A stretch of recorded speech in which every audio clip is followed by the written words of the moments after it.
under pressure.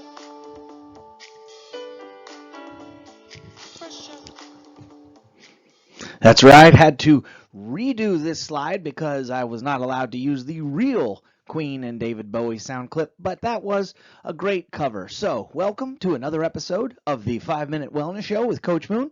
We'll be talking about the two sides of stress. Hey, this guy's kind of interesting. Let's give him a listen. Hey everybody, it's Coach Moon here, back with another less than 5-minute wellness show.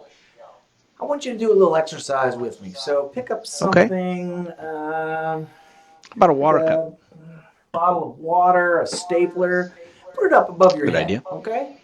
So, easy to do right now. So now let's imagine holding that for a minute or so.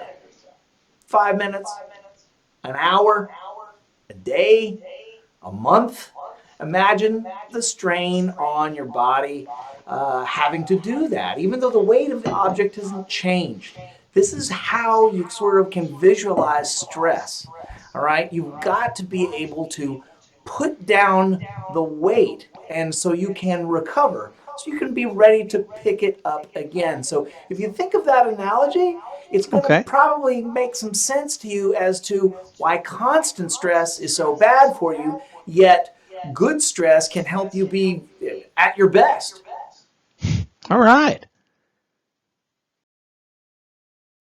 You know, he's right. You can use stress to actually help make yourself the best you can be. So, looking at this chart, remember if it's got a funny name like Yerkes Dodson curve, that means there's a whole bunch of science that has been done behind it. So, you look at performance on the left and stress on the bottom. What you've got is a football analogy here. You've got practice, you've got preseason, you've got boredom. You're not, nothing's really on the line. You're not really amped up for it. So therefore, you're probably not playing your best. In fact, you could almost be bored, right? Then you move into the season games. Now there's increased attention. There's TV. There's a crowd. But remember, you lose a game, you're still not, out of it. You can still continue to improve, but once again, that's not the end. So now you've made it to the championship. We're looking at this is the last game, the big game. Both teams want to perform optimally, right? And both probably will in many phases of the game. People can rise above, but understand the stress of the national championship or Super Bowl. Imagine what that's got to feel like. Yet these players manage to do it. You can do it too. We've also seen football games where one team is doing it and the other does not. Someone comes out, the stress is too much, they make a sloppy mistakes. Now they're behind 4 touchdowns, 28-0, and then they go into complete meltdown and we end up with some sort of lopsided blowout when we really shouldn't have. So stress can play a part and pressure can play a part in all parts of our lives, but we can utilize it to be our best. So this slide right here, these are the symptoms that you might be feeling if you're under a lot of stress. Once again, if you're experiencing a few of these are somewhat normal, but if you've got all these things going on all the time, you're probably a candidate for some therapy, some counseling, some decompression, some time off. We have resources here at Gateway that you could utilize, and we encourage you to do so. So let us know, look into it, and we want you to get the help you need.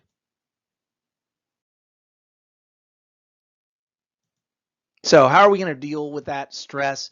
We can go to the spa. Of course, that always feels good. Exercising, if you're doing that daily, you really are going to burn off a lot of that daily anxiety. Finding a hobby so your mind can be taken away to something that's really very fun for you, and so you're not thinking about anything else. Meditation or prayer is a great way for you to be in solitude with your thoughts and work through them. Yoga is a proven mind and body exercise. Getting into nature has its value. Most people feel that right away. Time management, maybe you've just developed a schedule for yourself that's truly impossible. So maybe you need to rethink that.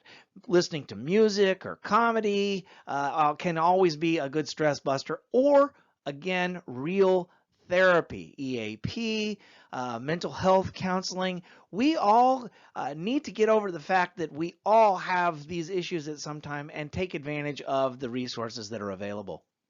So at work, what we can do is we can show up just happy and healthy, and that's going to help us get along with our coworkers. We're going to be trusting and accepting, and we're going to listen and understand to our coworkers. Once again, we're going to stay organized, so we're not just putting out fires and constantly trying to play catch up. Thinking positively and taking responsibility and communicating well, these will all help us do our jobs more effectively.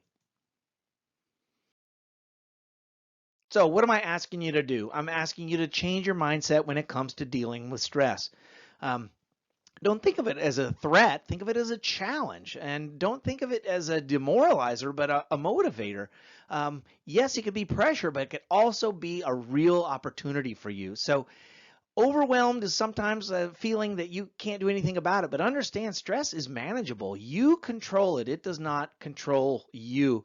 And if you think about a roller coaster ride, there's all this anticipation and the big buildup, and then once you let go, it turns to energized thrill. So think of it that way. Now, here's another analogy.